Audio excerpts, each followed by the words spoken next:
plaisir que je vous retrouve pour cette table ronde. Je suis Rita Mahfoudi, fondatrice et directrice générale de Vision to Impact. Je suis experte en structuration et développement de projets d'investissement à fort impact à l'intersection des politiques publiques, de l'investissement privé, de la transformation économique et de la transition durable. Au Maroc, j'ai eu l'opportunité de travailler sur des projets liés à l'attractivité économique, à l'amélioration du climat des affaires et à la structuration d'écosystèmes d'investissement, notamment dans le cadre de l'OFF Maroc pour l'hydrogène vert et du développement de la mobilité électrique. Le sujet qui nous réunit aujourd'hui est au cœur des grands enjeux de notre époque. Dans un monde marqué par les tensions géopolitiques, les contraintes budgétaires et la reconfiguration des chaînes de valeur, la question n'est plus uniquement de mobiliser du capital, mais de créer des conditions de confiance permettant d'orienter les investissements vers des projets durables, résilients et impactants. Cela suppose un meilleur alignement entre institutions financières de développement, fonds souverains, capitaux privés, mais aussi une nouvelle manière d'aborder le risque, qu'il soit financier, politique, réglementaire, social ou réputationnel. C'est précisément ce que nous allons explorer ensemble pendant 1 heure aujourd'hui. Autour de cette table, nous avons réuni des praticiens de premier rang, économistes macro, banques d'affaires, institutions de financement, assureurs crédit-export, gestionnaires d'actifs, capital investissement, experts en communication institutionnelle et spécialistes de l'inclusion financière. 10 voix, 10 regards complémentaires. Nous aurons l'opportunité d'explorer ensemble les mécanismes, les partenariats et les modèles de gouvernance capables d'accélérer le passage de projets bancables à des projets d'investissement à grande échelle.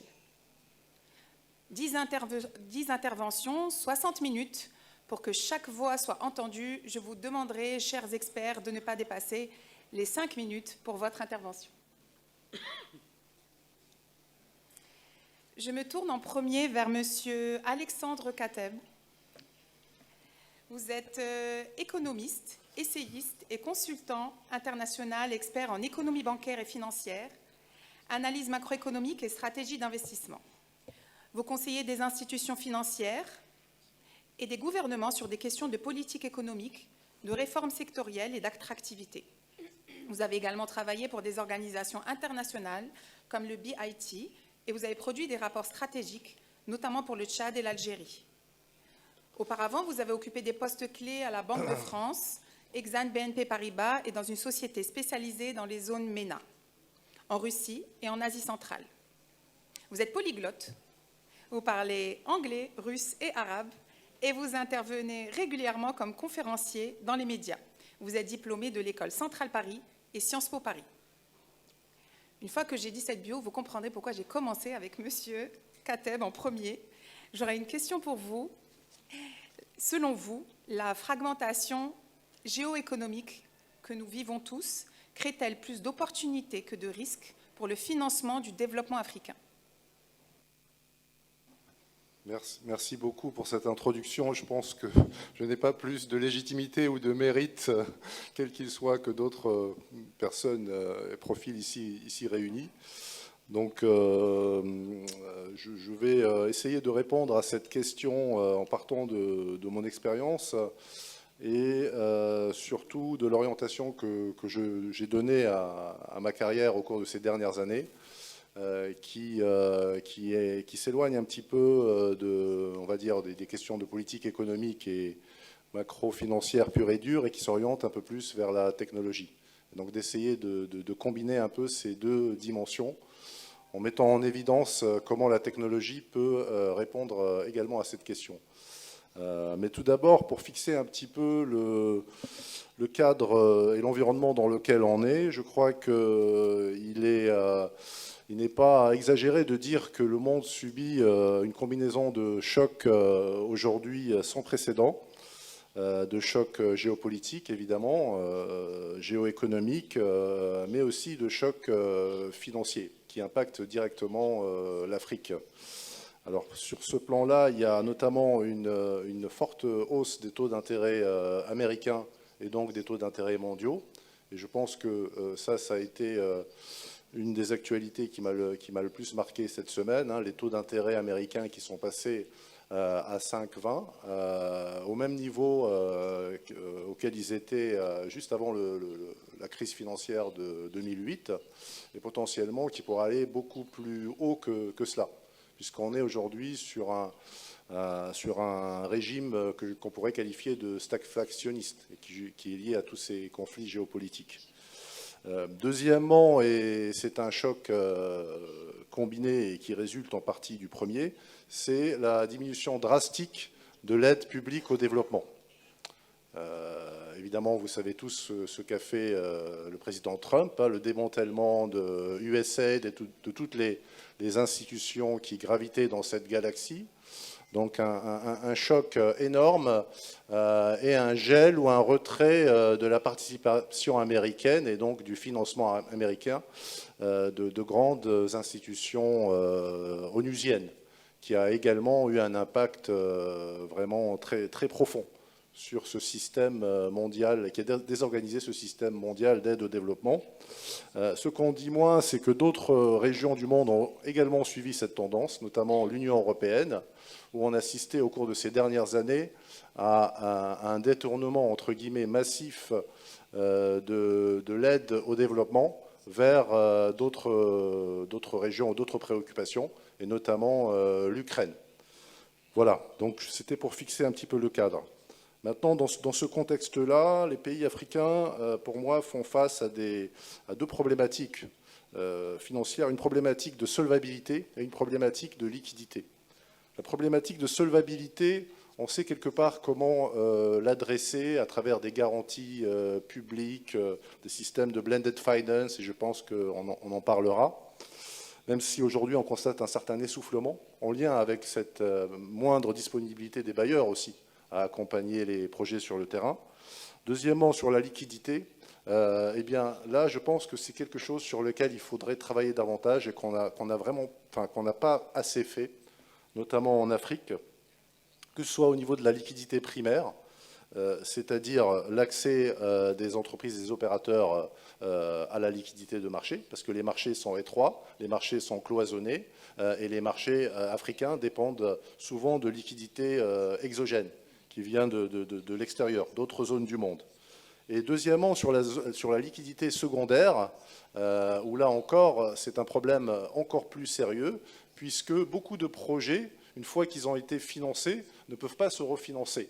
Il n'y a pas de système structuré de refinancement de ces projets par les bailleurs, parce que les bailleurs interviennent surtout dans la phase primaire. Les investisseurs, les fonds d'investissement également en Afrique disposent de très peu de véhicules secondaires.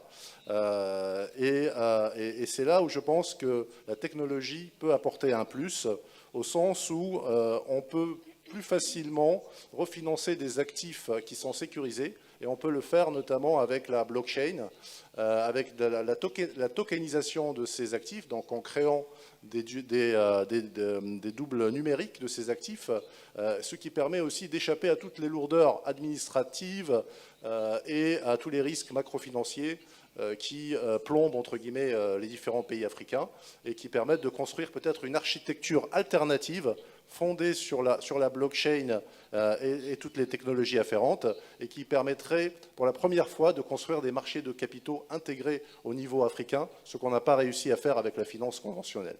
Voilà. Merci beaucoup. Merci, Monsieur Cattet, pour cette boussole macro que vous nous donnez en début de table ronde. Je retiens que la fragmentation n'est pas seulement un risque à gérer, mais c'est aussi une invitation à construire des architectures financières oui, parce que plus là, résilientes. Juste deux mots là-dessus, mais effectivement, oui. Parce qu'aujourd'hui, on a une concurrence entre le système occidental et le système chinois ou sino-centré, notamment autour de la Chine et des BRICS, qui permet aussi d'avoir ces alternatives. Et le système sino-centré autour des BRICS est aujourd'hui plus avancé dans les technologies numériques, parce que la Chine elle-même a pris les devants dans ce domaine. Maintenant, c'est embryonnaire, c'est quelque chose qui émerge, qui n'est pas encore très mature, mais voilà, je pense que là aussi, c'est une piste à explorer. Ok, la place de la technologie dans ce monde qui nous semble de plus en plus fragmenté. Merci beaucoup. Je me tourne maintenant vers Monsieur Laurent Vigier. Vous êtes président exécutif de Five Capital Advisors, la co-entreprise entre BPI France et Kingdom Holding Company, investissant aux côtés d'opérateurs français et européens dans des opportunités de croissance alignées sur la vision 2030, notamment de l'Arabie Saoudite. Vous avez auparavant fondé et dirigé CDC International Capital, aujourd'hui devenu BPI France International Capital, en développant une plateforme souveraine de co-investissement de 4 milliards d'euros avec 6 partenaires souverains du Golfe, d'Asie et d'Europe, ayant déployé 1 milliard d'euros avec des taux de rendement interne net supérieurs à 20% sur les sorties réalisées. Vous avez été membre du comité de direction du groupe Caisse des dépôts pendant 9 ans et vous avez également présidé la table ronde des investisseurs institutionnels réunissant plus de 40 fonds souverains et fonds de pension. Vous êtes ancien conseiller et Sherpa adjoint du G8 auprès de la présidence française et vous avez débuté votre carrière au ministère des Affaires étrangères français. Vous êtes également président de Friends of the Global Fund Europe. Vous êtes diplômé de l'ENS, de l'ENA et de Harvard University. Monsieur Vigier, à travers votre expérience entre l'Europe, le Golfe et l'Afrique, quels modèles, selon vous, de partenariat en co-construction vous paraissent aujourd'hui les plus efficaces pour financer des projets structurants de long terme, dans un contexte que nous connaissons mondial qui est marqué par de plus en plus d'instabilité géopolitique, économique et financière?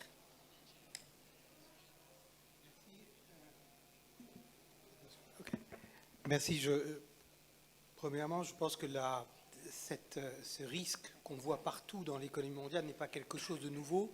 Il s'est accentué. Il s'est accentué.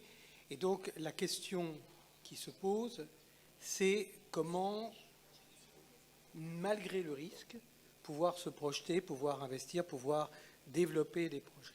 Et le sujet, il se pose partout dans le monde, il se pose en Europe et il se pose de façon exacerbée ici en Afrique du Nord, au Maroc et plus largement sur le continent africain pour une raison toute simple, c'est que la croissance démographique du continent fait qu'il y a énormément de choses à faire. Il faut construire des infrastructures, il faut assurer l'éducation, assurer les besoins de santé et donc arriver effectivement à assurer la transition entre la logique qui était la logique de développement ancienne vers une vraie logique de scale-up qui implique la mobilisation de l'investissement et de connecter les opportunités africaines au rang des opportunités d'investissement mondial.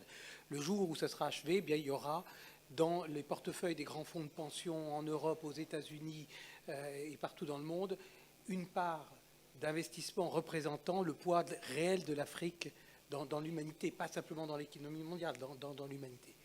Et au fond, c'est cette trajectoire-là qui est absolument critique. Alors, comment y parvenir? Comment assurer, au fond, ce basculement?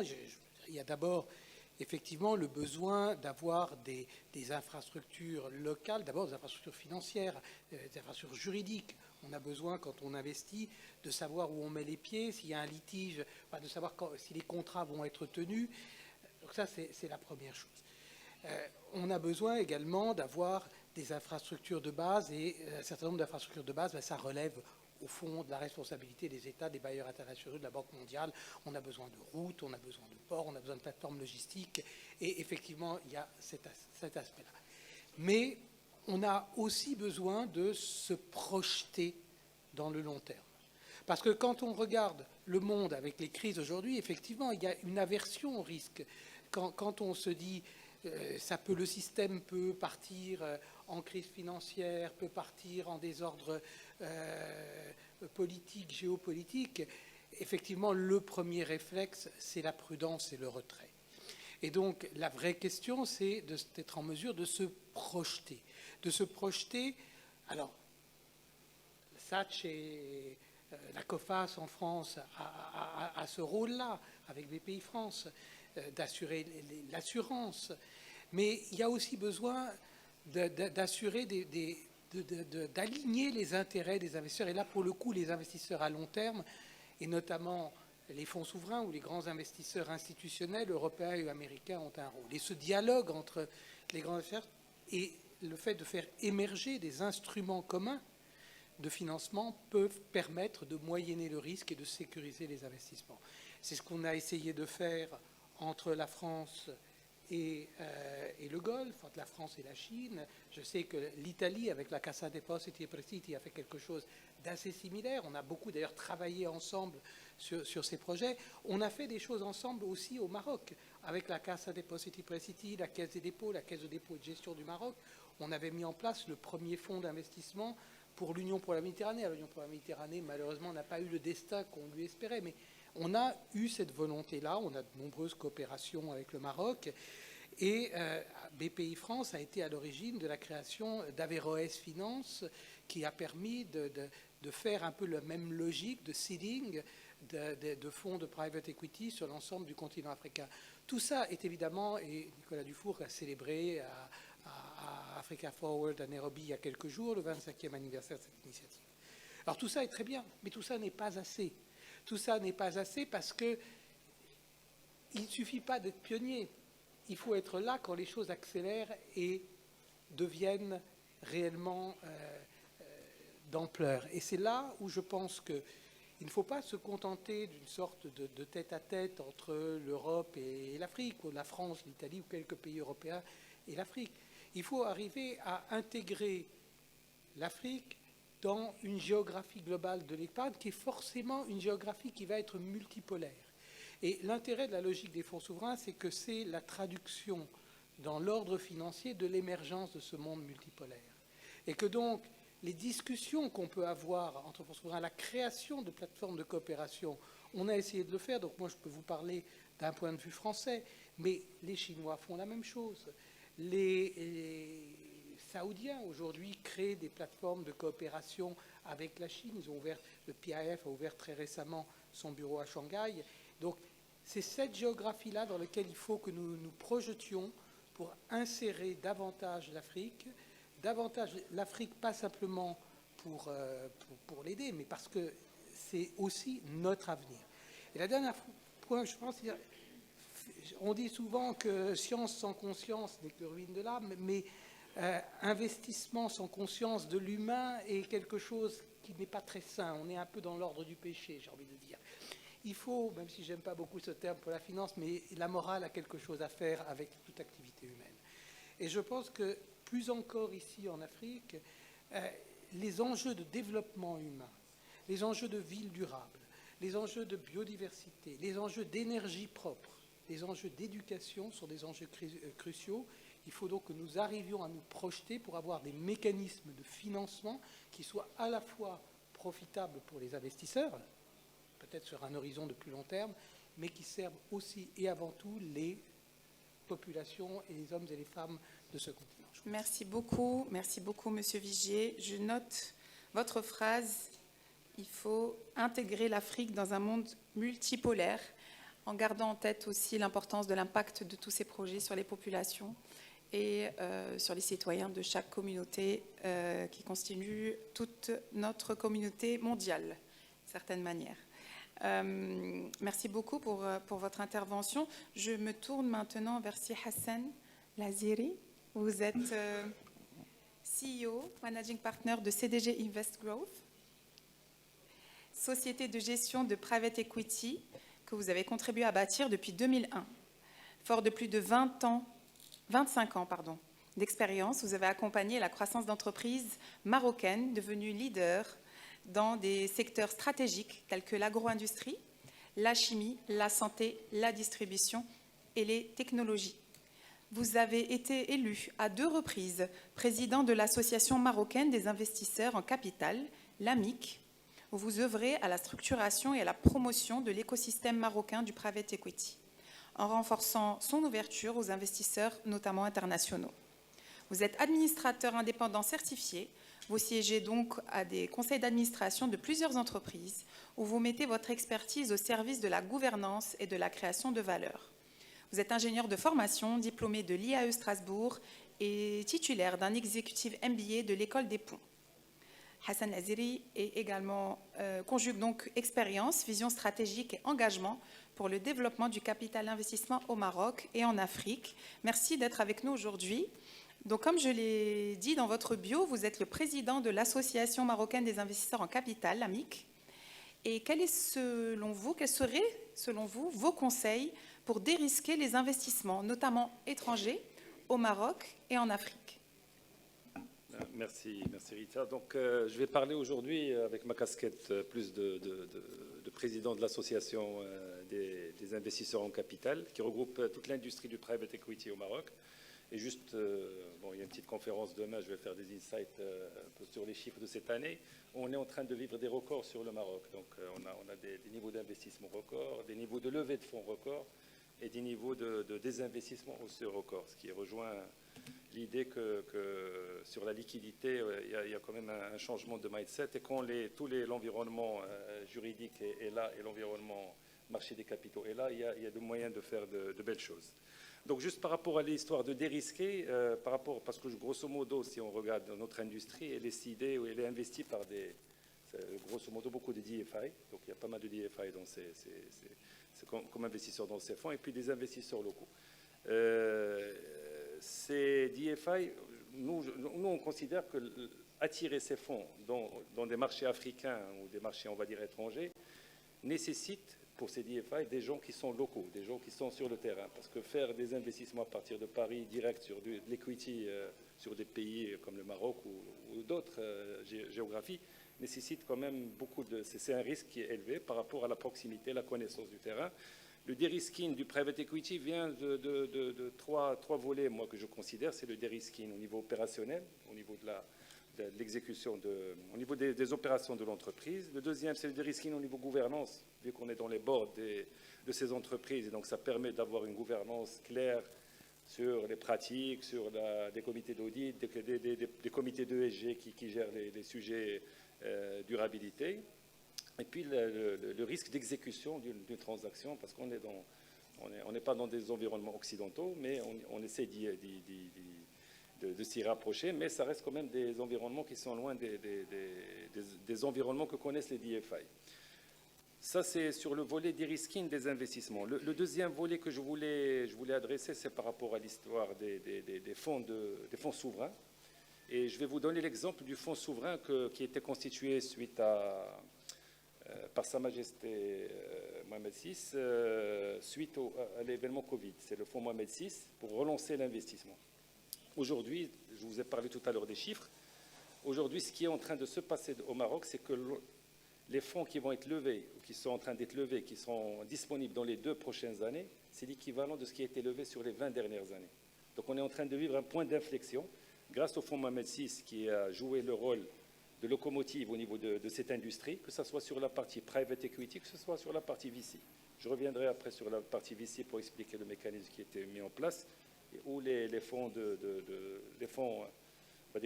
étrangers ont joué un rôle, les DFI ont joué un rôle.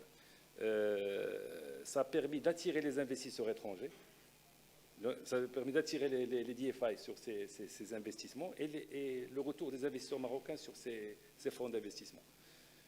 C'est en ce qui concerne les fonds souverains qui a donné, donc, je pense que c'est un moyen dans plusieurs géographies. Ces fonds souverains peuvent être des catalyseurs de l'investissement dans ces pays et drainer avec eux tout ce qui est DFI et investisseurs locaux. Le troisième point, je vais aller rapidement sur ce point, c'est sur le VC, et c'est là où on voit l'apport aussi des DFI ou des agences de développement qui permettent de jouer le rôle sur des actifs, disons sur des actifs qui ne sont pas encore matures au niveau rentabilité, de venir mettre des couches, on va dire une tranche qui est first loss, qui permet un peu de mitiger et d'attirer des investisseurs privés à cette classe d'actifs, pour les habituer à cette classe d'actifs, le temps que la rentabilité soit prouvée. Et normalement, dans les fonds deuxième et troisième génération, ils sont là, les privés peuvent prendre. Ceci dit, dans tout ça, moi, j'estime qu'on ne peut pas compter que sur les agences de développement. Pour moi, un pays, que ce soit le Maroc ou un pays africain, doit avoir ses investisseurs locaux. Et ça, on commence à le constater même dans notre industrie. Aujourd'hui, presque 50% des fonds qui sont investis, c'est des investisseurs locaux. Donc, on commence à avoir une certaine souveraineté. Ça ne veut pas dire que l'argent des DFI n'est pas important, c'est là, mais il y a aussi une prise de destin en main. Voilà. Merci beaucoup. Merci beaucoup, Céline, pour votre intervention. Moi, je retiens accélération, chiffre record, souveraineté et les fonds souverains comme catalyseurs mais avec quand même l'importance de la gouvernance et la présence de plus en plus forte de l'ESG aussi dans les critères d'accès au financement qu'on voit de plus en plus au sein des différents organismes, qu'ils soient publics ou privés. Il y a de plus en plus un regard ESG qui est de plus en plus fort. Merci beaucoup. Je vais me tourner vers Madame Michael Ron. I will switch to English. We have 3 women in this panel, with me 4, so I'm happy to have a woman. Next year, more women. Yeah. So, Mrs. Ron, as Chief International Officer, you manage SACE, international relations, including international organizations such as the OECD, European Commission, Bern Union, ECAS, and MLS. You spearheaded SACE's overseas offices for over a decade, an international network currently consisting of 13 offices across the globe. From 2020 to 2022, she was the elected president of the Bern Union, the global association of export credit and investment insurers, where she also served as vice president from 2014 to 2016.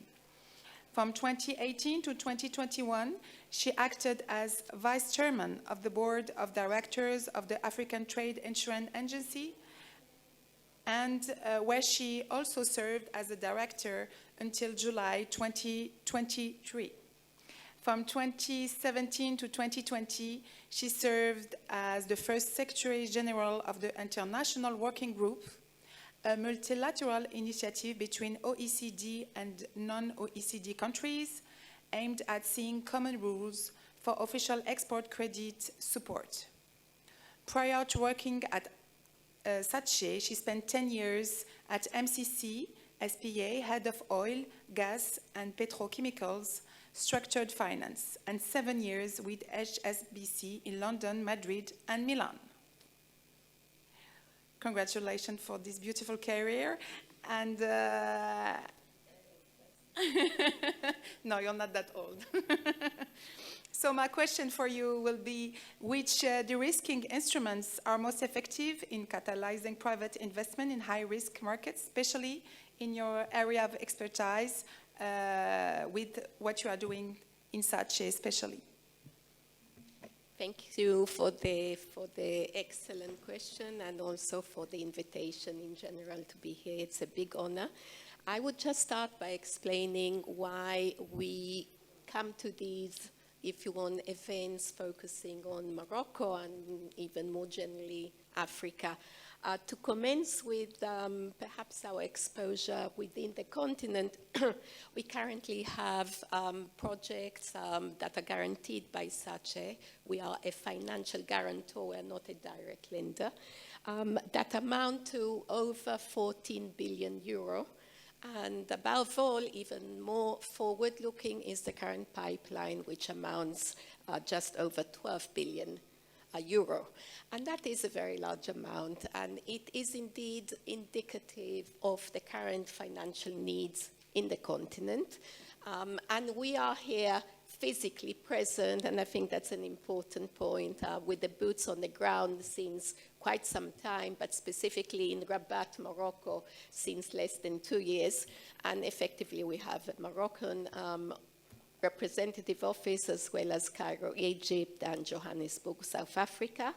And last but not least, on that front, we have created recently a special task force for Africa, headed by Chio Aquino, who is here with us today. So afterwards, you're more than welcome to discuss with him in more detail. And this is all really a demonstration of a very special focus from Italy towards countries in Africa. I'm not saying all of, because it's really not one size fits all. It's very, very different and diversified. And the question of de-risking, and I would even add de-scaling, is very relevant nowadays, because the current needs from our perspective are going to mean very large projects that no one on its own can actually finance on its own. There is a need to clearly accommodate, inject, and invite the private sector. And there is also a need to divert away from only development banks and concessionary lending, because at least I speak for myself, I think it's a double-edged sword. It's not always the best solution for the specific economy. And saying that, looking at the sectors where we're particularly active at the moment through both the task force, but in general also in other regions, so we're looking at really mega projects such as in transportation, so roads, definitely railway, ports, port authorities, are opening up new, if you want, commerce. We're also looking at large projects in the renewable energy and in the water sector in some countries in Africa. And then I'm coming straight to the point of the instruments. What instruments can be used to de-risk such large-scale projects?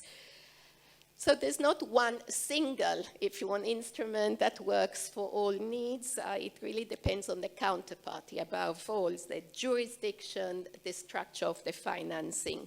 If we just look at Ethiopia and at Côte d'Ivoire, we are looking at nearly 100% sovereign, if you want, risk. But if you look at countries such as Nigeria, I was speaking to the participant before, it comes to just under 40% sovereign element.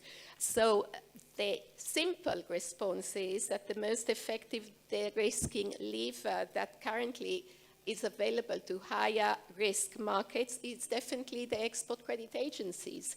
It means an ECA-backed guarantee makes overall the risk more intelligible, more allocable, and above all, more bankable.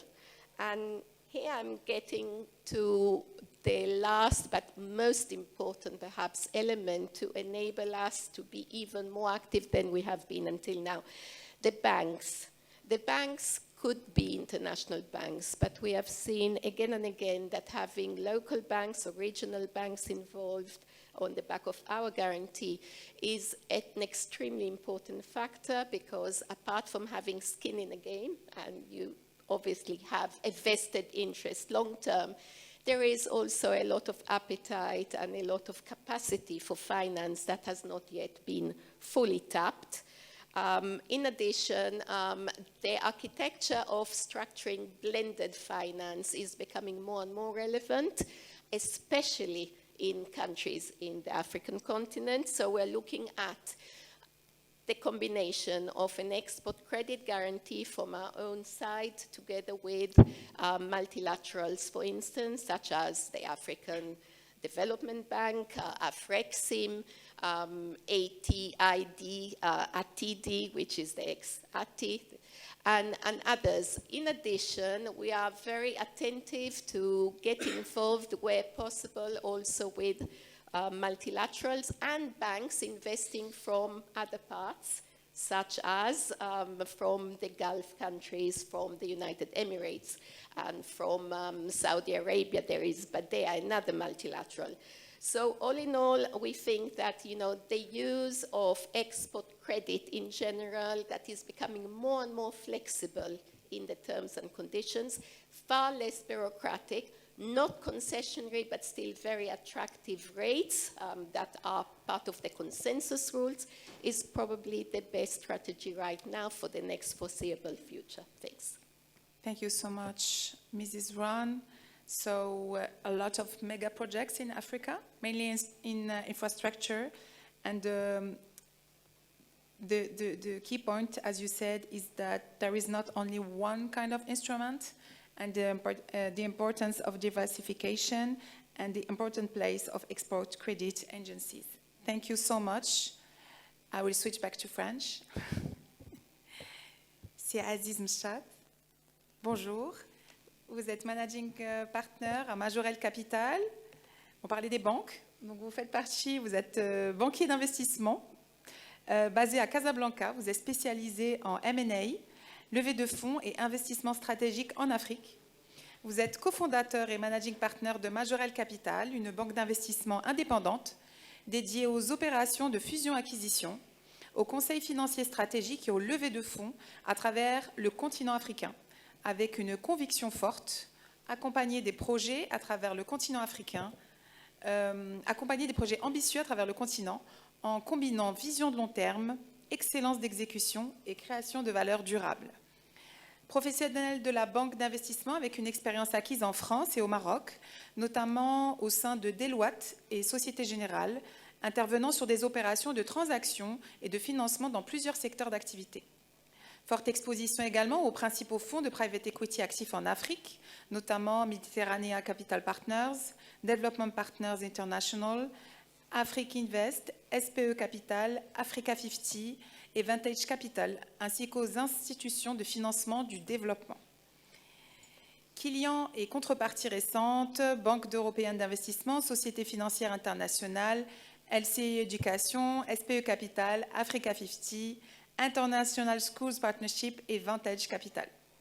Vous êtes passionné par l'investissement, l'entrepreneuriat et les secteurs à fort impact, comme l'agriculture, l'industrie, l'éducation, la santé, les infrastructures, on en a beaucoup parlé, le packaging, ressources naturelles et technologiques, liées au développement du continent africain dans sa globalité.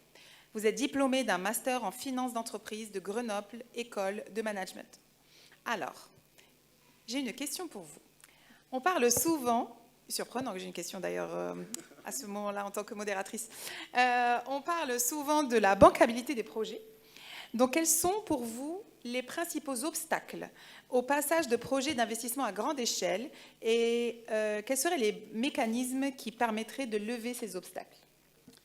Merci Ritia pour votre question. Donc moi je voudrais répondre à cette question sous l'angle de notre métier de la banque d'affaires indépendante et à travers le prisme d'un segment d'entreprise qui est le segment corporate mid-cap, qui est un peu l'univers naturel dans lequel évoluent les banques d'affaires indépendantes. Donc c'est pour schématiser, c'est des groupes de taille plus ou moins importante qui sont en croissance, qui sont rentables et qui, dans ce contexte, c'est-à-dire malgré le fait qu'ils soient en croissance et rentables, sont en tout cas se heurtent à des difficultés d'accès au financement. Donc nous, notre métier aujourd'hui, c'est en fait d'accompagner ces groupes-là. Aujourd'hui, sur le marché, il y a 3 types de solutions qui sont proposées. Donc le premier type de solution assez classique, standard, c'est le financement bancaire. Donc c'est les banques commerciales qui proposent des prêts pour financer les programmes d'investissement de ces sociétés. Ensuite, il y a une deuxième source de financement, c'est les banques multilatérales, les banques de développement. Et ensuite, les fonds d'investissement, donc le capital investissement, le private equity. Et donc ce qu'on observe aujourd'hui, c'est que chacune de ces sources de financement conventionnelles présente certaines limites. Et donc ces limites, par exemple, si on parle du financement bancaire, sur le financement bancaire, ce qu'on observe, c'est qu'aujourd'hui, il y a des contraintes réglementaires en termes de ratios qui sont de plus en plus importantes. Il y a également des niveaux de garantie de sûreté qui sont particulièrement importantes, qui sont demandées par les banques. Il y a également un calendrier, une timeline d'instruction des projets qui peut également prendre du temps, qui n'est pas adapté aux besoins personnels des sociétés. Donc, certains projets ne peuvent pas être financés par les banques. Ensuite, il y a les banques multilatérales. Donc là, quand bien même elles ont accès à des financements concessionnels, à des outils d'héritier qui sont très puissants, ça reste des financements essentiellement en devises et donc qui sont éligibles pour des groupes exportateurs et puis également des tickets de taille importante qui ne peuvent être absorbés que par des groupes d'une certaine taille. Ensuite, il y a le private equity qui est une solution de financement extrêmement importante, vitale pour le Maroc et pour le continent. Mais qui implique une dilution. La plupart des fonds aujourd'hui sont des fonds minoritaires, donc il y a une taille de société minimale de manière à pouvoir accueillir ce type d'instruments financiers. Donc chacune de ces sources de financement, quand bien même elles sont cruciales pour le financement de l'économie,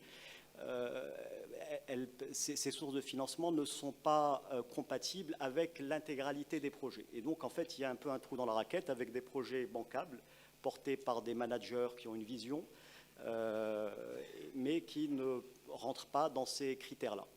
Et pour moi, la solution, justement, compte tenu de ces obstacles-là, qui peut être une solution très puissante, c'est la dette privée. Alors la dette privée, ça peut être de la dette obligataire, donc levée auprès d'investisseurs institutionnels. Donc ça, c'est le plus courant et ça se fait aujourd'hui beaucoup. Mais il peut y aussi avoir des fonds de dette privée ou des fonds de dette mezzanine qui peuvent avoir le mérite, en fait, d'intervenir quand les 3 solutions de financement conventionnelles dont j'ai parlé ne peuvent pas jouer ce rôle. Et nous, on l'a vu, on a travaillé sur des projets aujourd'hui où on a accompagné un groupe, par exemple, dans le secteur de l'agriculture, qui n'arrivait pas à lever de la dette, auprès des banques commerciales, qui ne pouvait pas accueillir de fonds parce qu'il n'avait pas encore une valorisation assez optimisée. Et la dette privée est venue comme un catalyseur. Donc, en fait, historiquement, on a toujours perçu cette dette privée comme un concurrent des banques commerciales, comme un concurrent des fonds d'investissement. La réalité, c'est qu'en fait, la dette privée peut arriver justement pour dérisquer des projets et construire des projets qui peuvent ensuite rentrer dans les critères des banques en termes de ratio, en termes de covenants, rentrer dans les critères des fonds, puisque ça va permettre à l'entrepreneur de réaliser son projet, donc de muscler sa valorisation, de mettre en place un certain nombre de reporting, d'améliorer la gouvernance. Et donc, la dette privée va avoir ce rôle de construire des sociétés capables d'être financées par les banques, d'être financées par les fonds d'investissement. Et c'est justement la dette privée qui va en fait être un catalyseur, puisque ça peut apporter de la liquidité à des fonds d'investissement, par exemple, qui sont arrivés à la fin de leur horizon d'investissement. Ça peut également permettre à des banques d'intervenir et de refinancer des deals en dette privée, mais sur la base de sociétés qui sont beaucoup plus en ligne avec les ratios.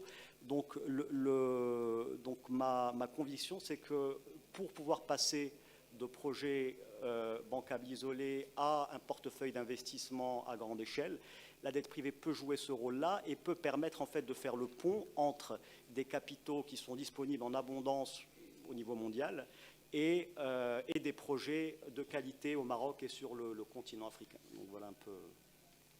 Merci beaucoup. Donc clairement, un déficit de financement, notamment pour les entreprises de croissance au Maroc et en Afrique, qui en fait n'ont pas assez de garanties pour la banque commerciale classique et sont encore pas à l'échelle des grands fonds d'investissement. Et justement, votre solution, ce que vous proposez, votre expertise nous illustre que pour vous, la dette privée permet de passer à l'étape supérieure et un tremplin pour ces entreprises qui sont en croissance et qui, derrière, souhaiteraient aussi monter en échelle et donc être éligibles, entre guillemets, pour des fonds plus importants. Merci beaucoup pour ces éclaircissements. Je passe maintenant à M. Oluwasanmi Adebajo. I will switch back to English. You are from Nigeria. Yes, We are really glad to welcome you in Morocco. thank you very much.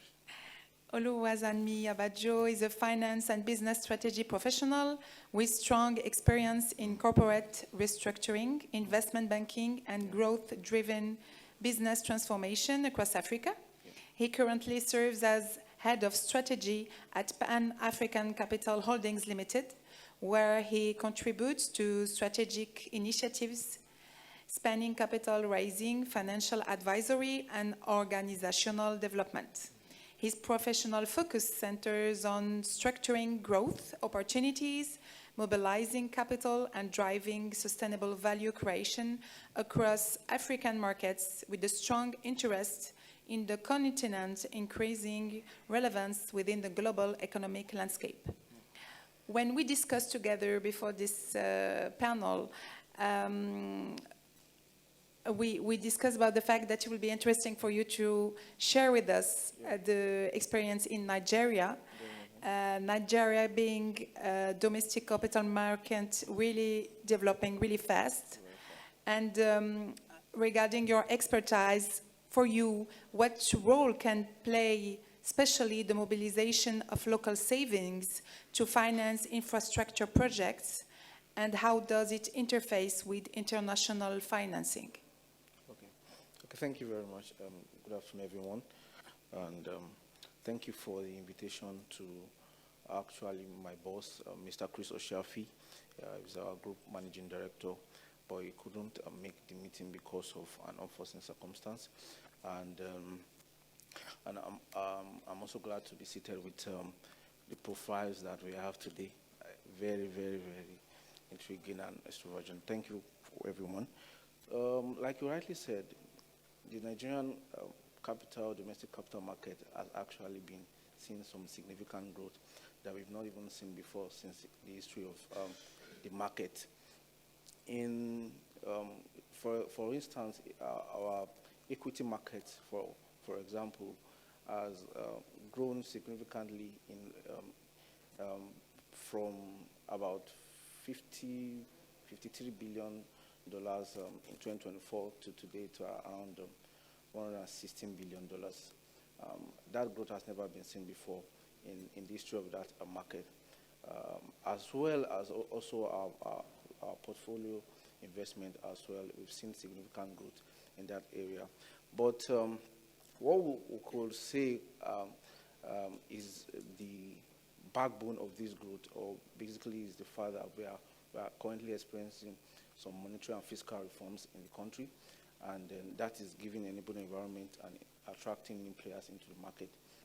However, that is not the only catalyst of this change, but the fact that the domestic capital market is also taking some giant stride to make sure that they are creating the necessary bridge between local savings and long-term development financing. Before now, what we used to experience, because Nigeria is a country that has significant pools of domestic capital in pension funds, in insurance funds, even in savings and bank accounts. However, most of these funds are flanked for short-term government-backed instruments. Most of them are seated in very, very short-term portfolio investments, and they are not really suitable for long-term development financing and all the likes.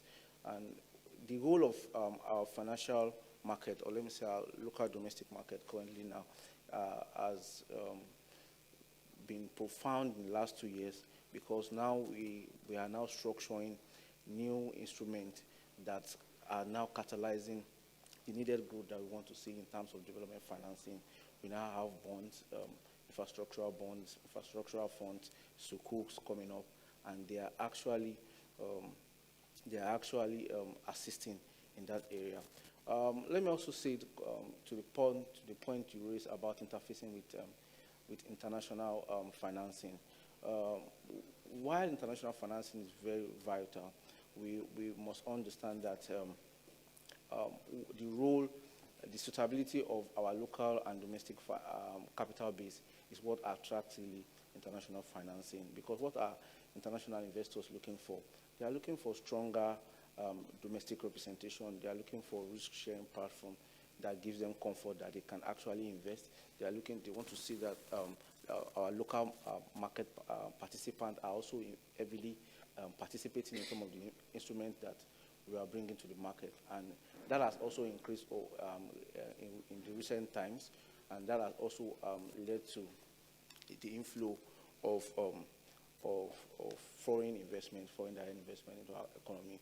But I would also like to iterate that our domestic market actually may not significantly solve the problems that we are facing in terms of the infrastructural gaps that we have presently. And so we need to also accelerate our push in structuring suitable asset classes that would also entice foreign investments, DFIs, and also sovereign wealth fund. According to the AFDB, we will need up to $130 billion to 170 billion to solve our infrastructural deficit in the long term. And that is what speaks to what we do at Pan-African Capital. What we do is to create suitable investment classes, asset classes, investment portfolio. We turn bankable projects into long-term investment portfolio, attracting investors and also investing in uncorrelated assets to take care of our downside risk.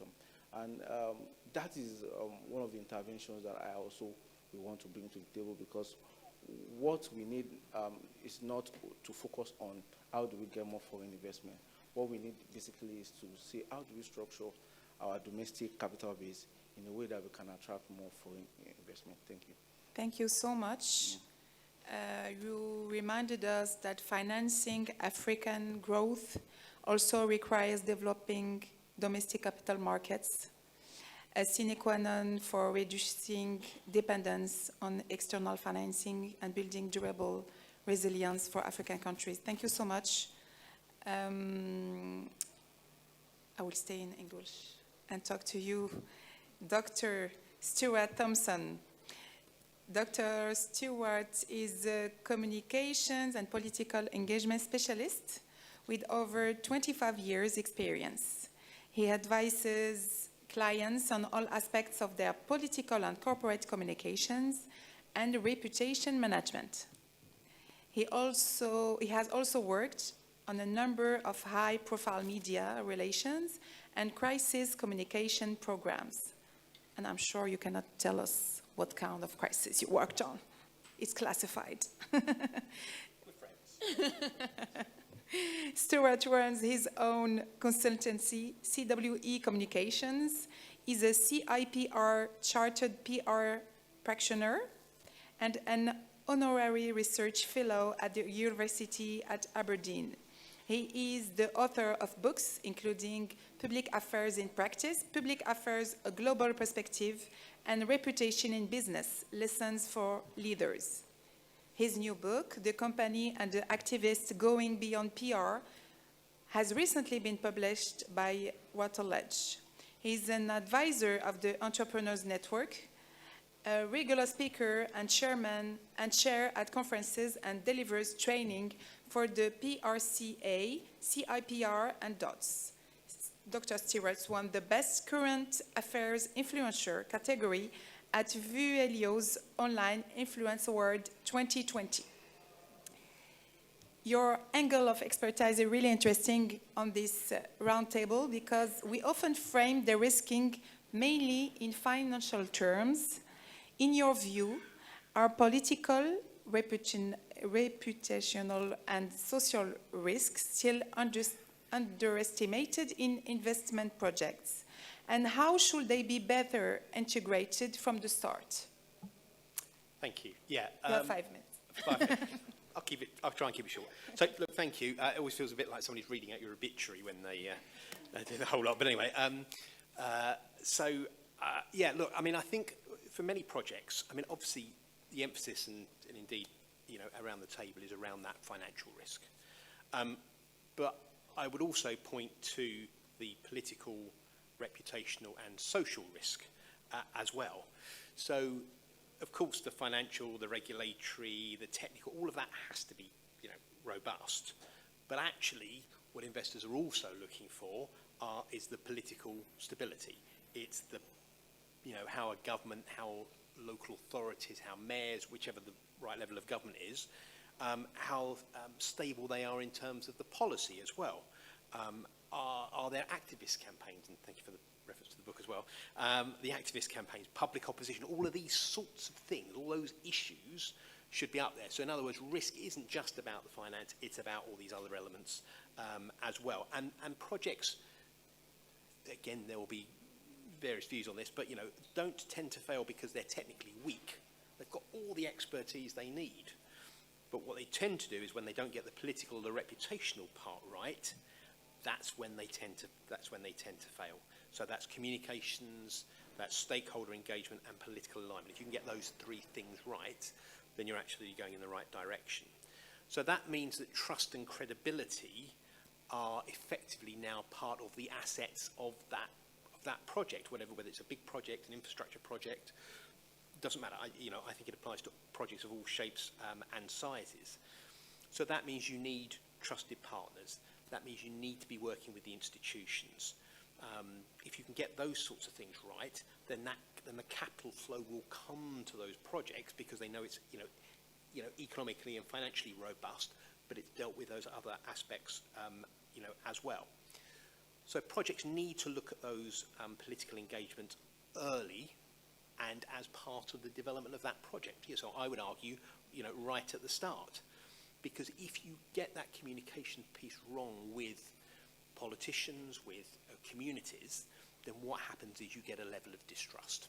You get a level of uncertainty. People in whatever walk of life don't understand the project. They don't have a chance to ask the questions of the project, find out the information. And often that's because a project will want to be get itself into a certain place before it talks to people. Well, frankly, you can't really wait that long anymore. You have to do it from the start, because if you wait until you've got this absolutely, perfect project as far as all the advisors are concerned, that's too late because you've lost out on those other aspects, as well. But it also has to be reflected by those national governments, local governments. I work with mayors across the UK, and one of the big challenges that they have, as well as the UK government and other governments as well, is just making sure or designing a narrative to help attract. So projects as part of the narrative, as part of the story, that means that those organisations, those levels of government and others can attract capital as well, because these projects, can go anywhere. They can. They can come here, they can go to Europe, they can go to the UK, they can go to the US, etc. There may be some elements that obviously are particularly local, but that understanding means that the narrative for those bits of government also needs to be very clear.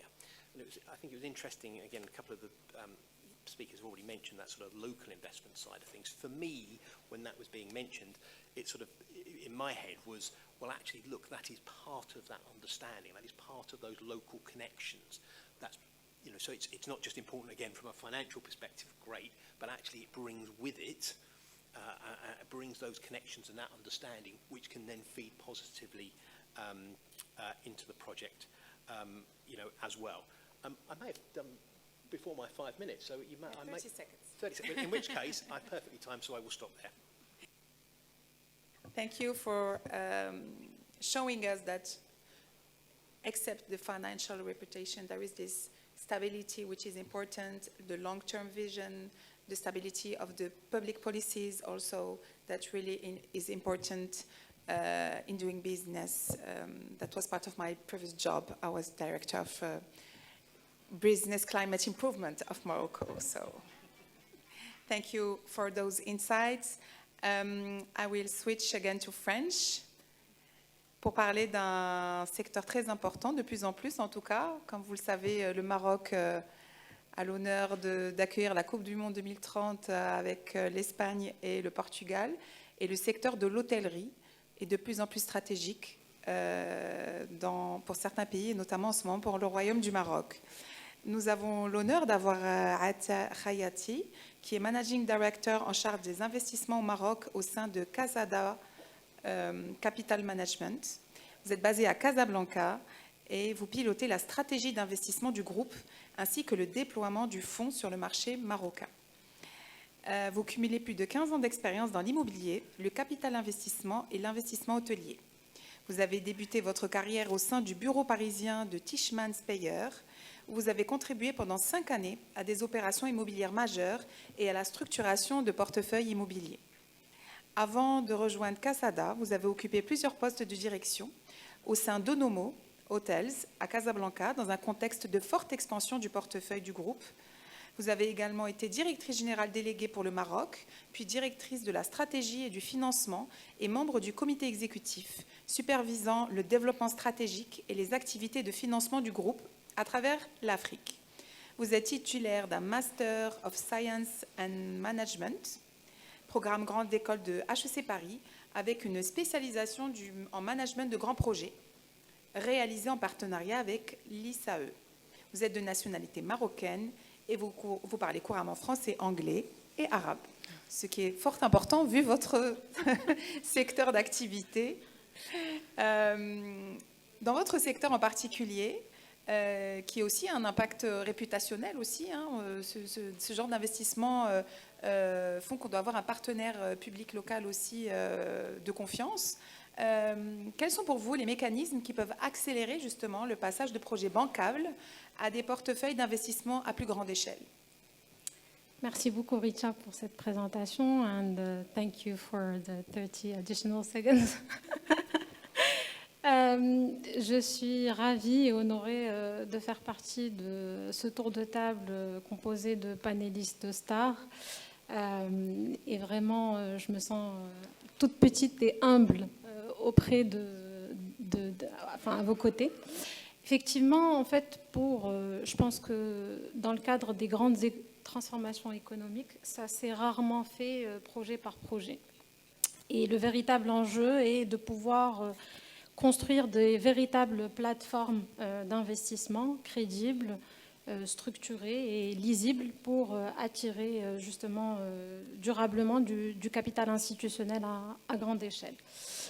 Et ça passe aussi par une capacité donc, à canaliser cette épargne via ces structures d'investissement. Et ces structures d'investissement, ça passe par une gouvernance forte, une vraie capacité d'exécution. Et c'est là où, tout à l'heure, M. Laziri mentionnait une certaine crédibilité locale, en ayant peut-être le courage aussi d'investir dans des équipes en local et d'avoir une vraie expertise opérationnelle.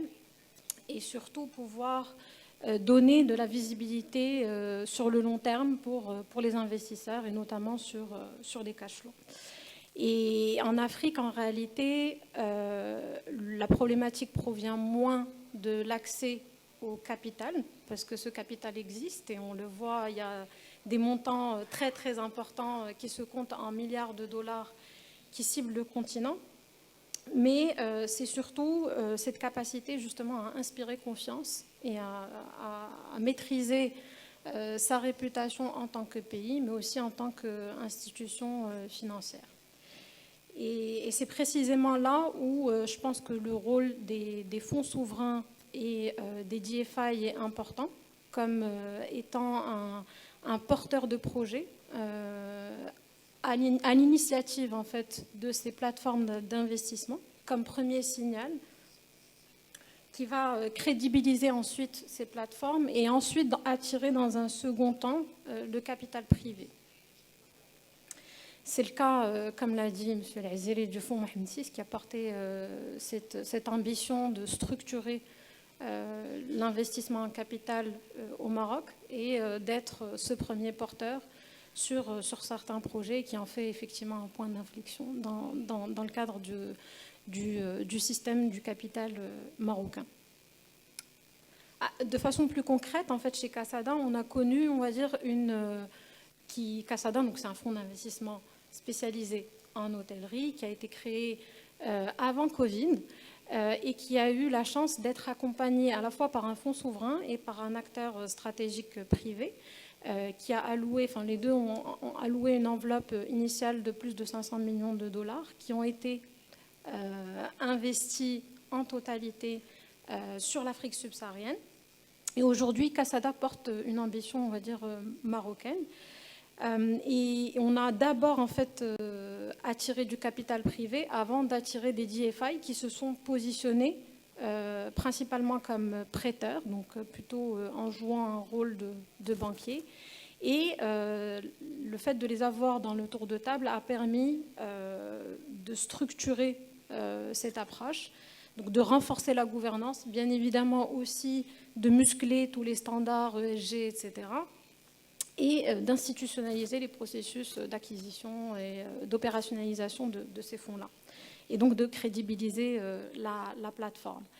Et dans mon expérience passée, j'ai pu voir que, en réalité, ces c'est assez dur en fait de déployer du capital sur le continent. Ce n'est pas chose aisée, ce n'est pas parce qu'on a les outils en place qu'on est en mesure de trouver les projets qui vont permettre de canaliser ce capital. Mais à force de volonté et de persévérance, et surtout dans des convictions que les capacités du continent africain sont bien réelles, on y arrive. Le vrai problème, le vrai enjeu reste le fait de pouvoir travailler à l'échelle du continent. L'Afrique en elle-même, elle demeure très fragmentée, et investir au Maroc peut paraître relativement simple, même si ce n'est pas chose aisée non plus. Mais aller investir et construire un hôtel dans un pays comme le Mozambique, c'est encore une autre histoire.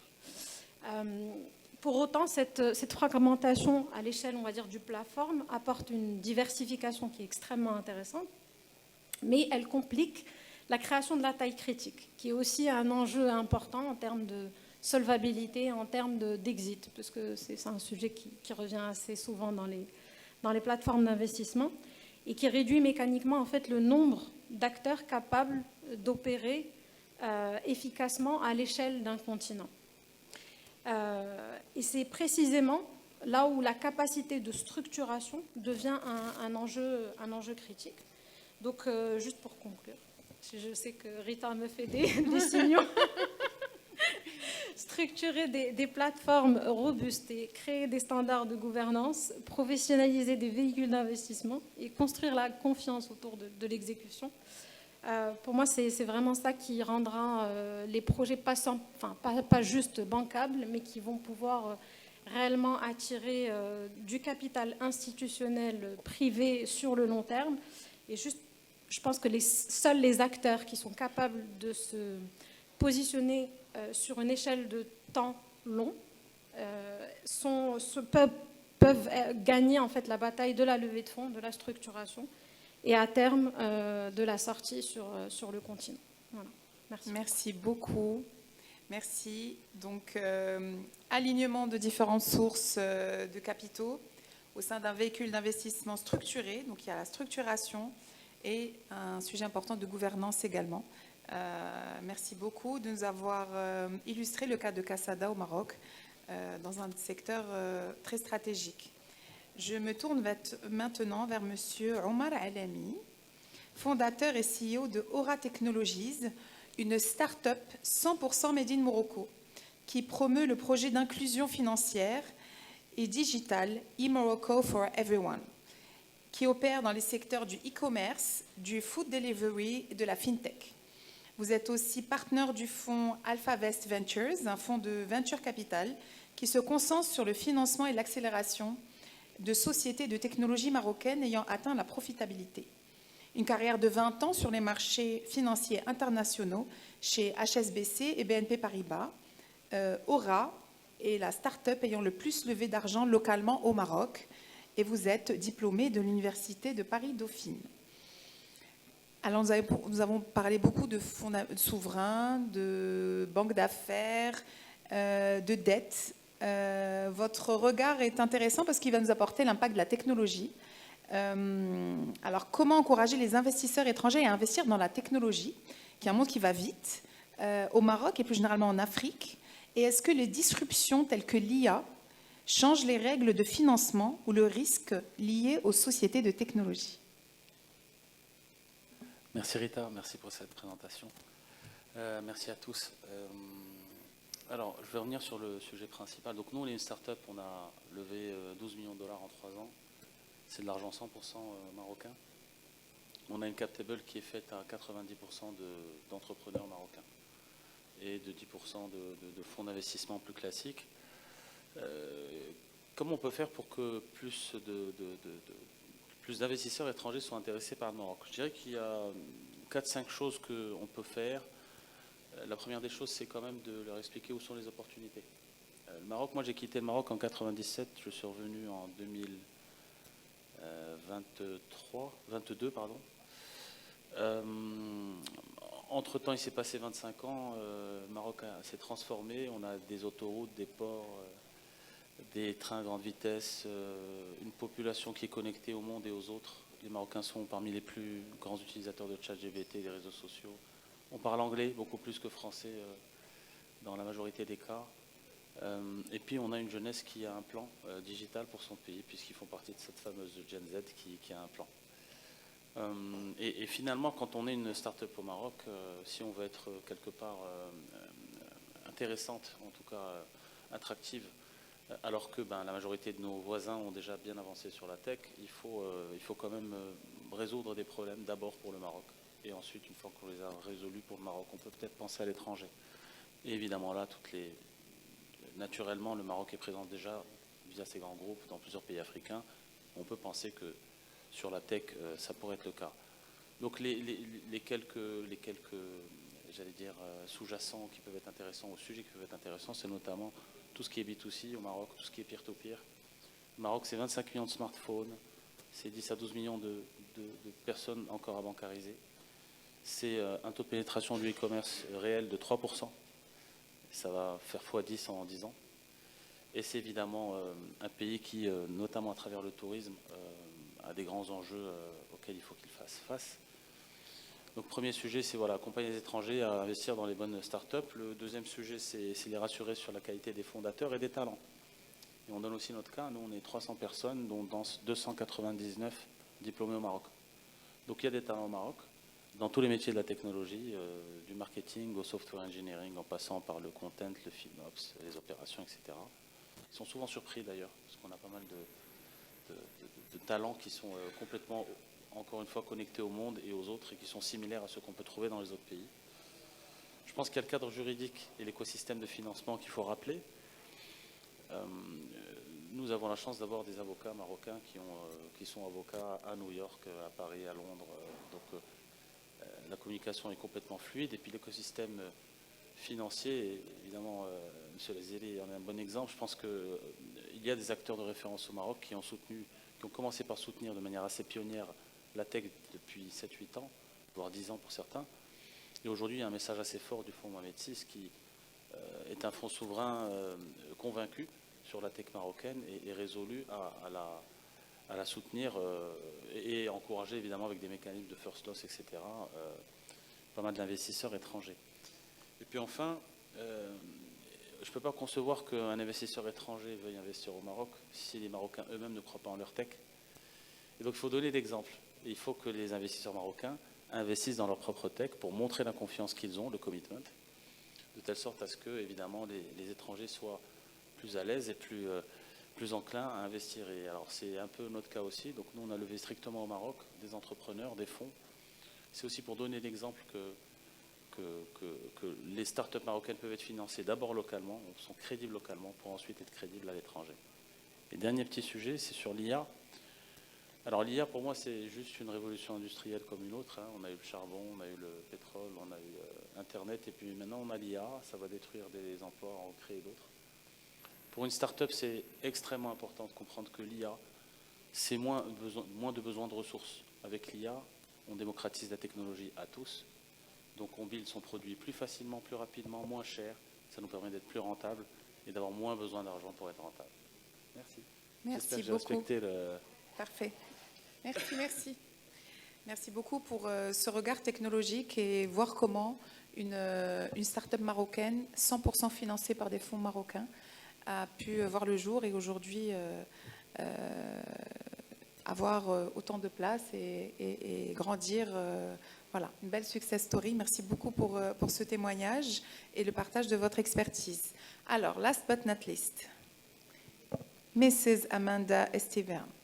When we prepared this panel together, I wanted to have you at the closing because we talked about finance, reputation, technologies, bankings, and with you, we are going to talk about the people. So Amanda Estevan is a payments strategic fintech leader and advocate for financial inclusion, focused on building a more equitable and human-centered financial system. With over 20 years of experience across banking, fintech, and technology, she works at the intersection of innovation and impact, helping organizations design payment solutions that expand access strengthen trust, and improve how people experience money. As director and head of payments practice at Perficient, Amanda leads clients through payment modernization and digital transformation, ensuring innovation is not only scalable, but inclusive by design. She is also the founder of AGE Advisors, where she partners with startups and financial institutions to drive growth through purposeful innovation, strategic partnerships, and embedded financial inclusion. Beyond her advisory work, Amanda serves on the board of directors of the National Alliance for Financial Literacy and Inclusion, and collaborates with Consumer Reports on the Fairness by Design playbook, advancing transparency, safety, and consumer-centric design across financial products. A sought-after global speaker, she has shared insights at leading industry events, including Money 2020, FinTech South, Women in Payments, and DC FinTech Week. Her work explores the intersection of responsible innovation, digital identity, AI governance, and the future of financial systems, grounded in one core belief that financial services should work for people, not just systems. Congratulations for this long and impressive bio. Oh my goodness, thank you so much, Rita, and thank you so much, everyone. I'm sorry? USA. USA, yes, Yeah. yes, USA. She landed just this morning, I think. Just a few hours ago. No, thank you so much, Rita, for such a great introduction, and I'm so honored to be part of this panelist group. You mentioned, I'm really here representing NAFLE, and a lot of the speakers had talked through legal frameworks or infrastructure, regulatory frameworks and infrastructure, but sometimes we miss the conversation about the human infrastructure. This is where the trust and credibility lies, right? And a lot of that lies in education. So I know, Rita, did you ask your question? I don't think you did. No, I did not, but you started, and Okay. you can go on, it's okay. No, So it's as you said, the financial inclusion is often the blind spots in major development finance discussions. So now I want your point of view on this education and financial inclusion that will include people. Yeah, ahead. it's such an impressive panel, and it's of investors that are ready to invest in high net capital projects and things like that. But I think that as we talk about infrastructure, right, the human aspect is super important. So a sophisticated answer would be, financial institutions and financial instruments are good at moving capital from one institution to another. But what they cannot do on their own is ensure the capital actually transforms the communities it was designed to reach. So that gap between capital deployed and impact delivered is a financial inclusion problem. So I want the audience to understand financial inclusion is not a charitable outcome. It's the trust infrastructure and the beginning of it. And if you think about it, financial education is how that trust gets built. Now, when we think about financial education, that education changes the equation in ways that no instrument can. Education builds the cognitive infrastructure for trust. So when a person understands how a financial product works, who benefits, what their rights are, and how to use it from their position, it removes them from being vulnerable to a position of an informed agent. Now, that shift is not just good for the individual, but it's good for the entire financial ecosystem. So when we say education, it works in both directions. At NAFLE, this is the opportunity that we get to work with financial institutions. They come to us to gather consumer insights. What are the consumers responding to in terms of the products and services that they're actually preparing to invest in, right? Because we understand a financially literate population creates durability for the long-term projects that DFIs and sovereign funds need to justify for multi-year or decade commitments, right? And communities that trust the systems around them become active participants in those systems, generating the data, the transactions, the economic activity that makes a market legible to the next wave of institutional investors. So if we really think about it, the heart of it is the humans. And when they're educated on the products and services, that is a long-term gain for everyone. Thank you so much. Thank you. We almost kept the timing, but it was really, really interesting to hear you all. Je vais conclure rapidement. Je ne serai pas à la hauteur de tout ce qui a été dit, mais voilà, je vais faire l'exercice de conclure et de résumer. Donc cette table ronde a mis en lumière plusieurs convictions fortes autour du financement et du dérisquage de la croissance en Afrique. Donc permettez-moi, pour conclure, de tisser les fils de cette conversation exceptionnelle. D'abord, dans un contexte mondial fragmenté et instable, nous avons vu que les fonds souverains, les banques d'affaires, les institutions financières, de développement, les investisseurs privés, les start-up ont un rôle central à jouer pour apporter du capital, structurer des partenaires durables et accompagner les grandes transformations économiques du continent.